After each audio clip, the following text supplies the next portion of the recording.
सबसे पहले आप ये स्क्रीनशॉट देखें और काफ़ी स्टूडेंट्स ने एक्चुअली ICAP को ईमेल की कि ग्रेस पीरियड के बारे में बताया जाए, या उन्होंने अपने बताया कि नंबर ऑफ़ हमारे पेपर इतने रहते थे एज एन ओल्ड स्टूडेंट और अभी हमारे पास कितनी अटैम्प्ट्स अवेलेबल हैं। तो आप रिप्लाई में देख सकते हैं कि पहली बात तो ये है कि उन्होंने बताया कि आपको ग्रेस पीरियड नहीं मिलने वाला।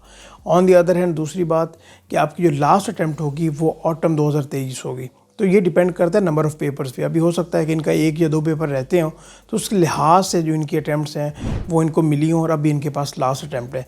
तो अभी अगर हम मेजर इश्यूज़ की बात करें तो 3 है। Number 1 grace period old students के लिए, या डिस्क्वालिफिकेशन का क्राइटेरिया आप कह सकते हैं। नंबर 2 कैफ में जो 2 ग्रुप्स हैं इनमें रिस्ट्रिक्शन कि आप 2 पेपर जब तक आप पास नहीं करेंगे तो दूसरे ग्रुप में नहीं जा सकते। इसके अलावा जो तीसरा इशू है वो इंडक्शन की रिक्वायरमेंट को लेके, जो कि 6 महीने की रिक्वायरमेंट रखी है। अगर हम यहाँ पे ये बात करें तो किसी भी और प्रोफेशनल क्वालिफिकेशन में देख लें, CMA में देख लें, ACCA में देख लें, ऐसी आपको रिस्ट्रिक्शन देखने को नहीं मिलेंगी। इवन CMA ने तो अभी रिसेंटली अभी 2-4 दिनों में उन्होंने 1 ईयर ट्रेनिंग प्रोग्राम भी लॉन्च किया है और उन्होंने ये कहा है कि स्टूडेंट्स की जो फ़ी होगी 6 पेपर्स की 1 साल में फ़ी, आधी फ़ी ट्रेनिंग ऑर्गेनाइजेशन देगी, आधी फ़ी ICMA बॉडी खुद वो बेयर करेगी। तो ये देखें कि कितना बेहतरीन इनिशिएटिव है। लेकिन हमारी प्रोफेशनल क्वालिफिकेशन ये जो ACCA की है ख़ास तौर पे, यहाँ पे इस तरह के इनिशिएटिव आपको देखने को नहीं मिलेंगे। इस तरह लगता है कि जो स्टेक होल्डर्स हैं, फॉर एग्जांपल अगर टीचर्स हैं, स्टूडेंट्स हैं, तो उनको कंसल्ट नहीं किया जा रहा।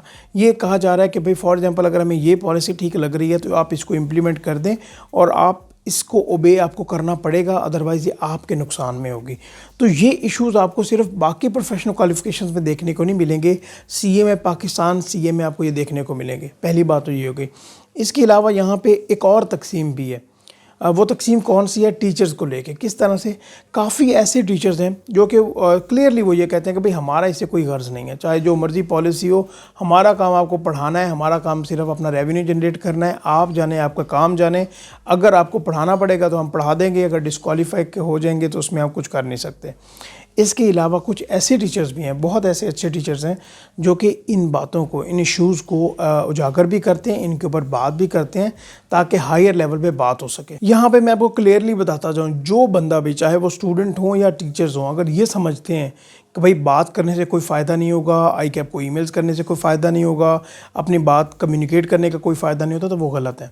मैं आपको क्लियरली बता दूं, मैंने पर्सनली बिग 4 फर्म्स और बाकी जितनी भी फर्म्स हैं जो मेरे कनेक्शन में हैं, मैंने सभी सीनियर लेवल पे जो लोग पार्टनर लेवल पे, डायरेक्टर लेवल पे काम कर रहे हैं, मैंने उन सब से कम्युनिकेशन की। मैंने कहा सर ये देखें, ये इश्यूज़ मार्केट में चल रहे हैं, तो आप इस बॉडी के मेंबर हैं, तो आप इसके बारे में क्या ख्याल रखते हैं? तो उन्होंने, मैं कहता हूँ कि किसी एक बंदे ने ये नहीं कहा कि यहाँ पे जो बॉडी है ना वो ये ठीक कर रही है। उन्होंने कहा कि ये आपकी बातें ठीक हैं और स्टूडेंट्स के पास फुल ये फैसिलिटी होनी चाहिए, चाहे वो ग्रेस पीरियड की बात हो। पहली बात है, ये ग्रेस पीरियड होना ही नहीं चाहिए।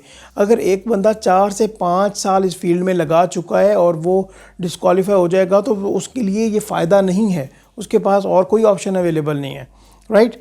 इसी तरह कि ये जो अभी ग्रुप रिस्ट्रिक्शन है, इसको भी नहीं होना चाहिए। स्टूडेंट्स को फुल फ्लेक्सिबिलिटी दें कि वो 8 पेपर्स हैं कैफ में, जिस तरह मर्जी हो वो लेके चलना चाहें चलें। हाँ ठीक है, एक अलाइनमेंट के साथ चलेंगे तो वो उनके लिए ही ज़्यादा बेनिफिशियल होगा। जहाँ तक फर्म के लिहाज से आपने ये रिस्ट्रिक्शन बनाई कि 6 महीने वाली, तो ये स्टूडेंट्स के पास राइट होना चाहिए, चाहे वो बिग 4 को ज्वाइन करें, बाकी फर्म्स को ज्वाइन करें। 1 साल बैठना है, 6 महीने बैठना है, वो उनकी सरदर्दी है।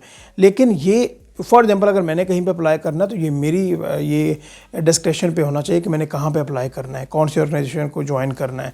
अगर मुझे अच्छी अपॉर्चुनिटी नहीं मिलेगी तो मैं वेट कर लूँगा, एक बात हो रही है, ठीक है। तो यहाँ पे स्टूडेंट्स के स्टेक्स को भी देखना चाहिए, जो टीचर्स हैं उनको भी ये समझना चाहिए कि इसके ऊपर आपको बात करना पड़ेगी। और ये बड़ी मायूसी होती है जब स्टूडेंट्स जब ख़ास तौर पे टीचर्स ये बात करते हैं कि भाई हमारा काम सिर्फ पढ़ाना है, आप डिस्क्वालीफाई हो जाए, हमें इससे कोई फ़र्क नहीं पड़ता। तो यहाँ पे मेरी आप सबसे रिक्वेस्ट होगी, टीचर से रिक्वेस्ट होगी, स्टूडेंट से रिक्वेस्ट होगी, सीनियर मेम्बर से रिक्वेस्ट होगी कि आप इस चीज़ को ज़रूर देखें, इसके ऊपर बात करें और कोशिश की जाए कि अभी भी हमारे पास टाइम है कि हम इसको रेक्टिफाई कर सकें। एटलीस्ट ये जो ग्रेस पीरियड है ये दिया जाए, ये जो डिस्क्वालिफिकेशन वाली लिमिट है ये बिल्कुल ख़त्म कर दें। ये प्रोफेशनल क्वालिफिकेशन है, कोई ग्रेजुएशन वगैरह तो इस तरह तो ये कोई डिग्री तो है कोई नहीं। आई होप कि आपके लिए ये कंटेंट वैल्यूएबल रहा होगा। हम नेक्स्ट वीडियो में बात करते रहेंगे। अल्लाह हाफ़िज़।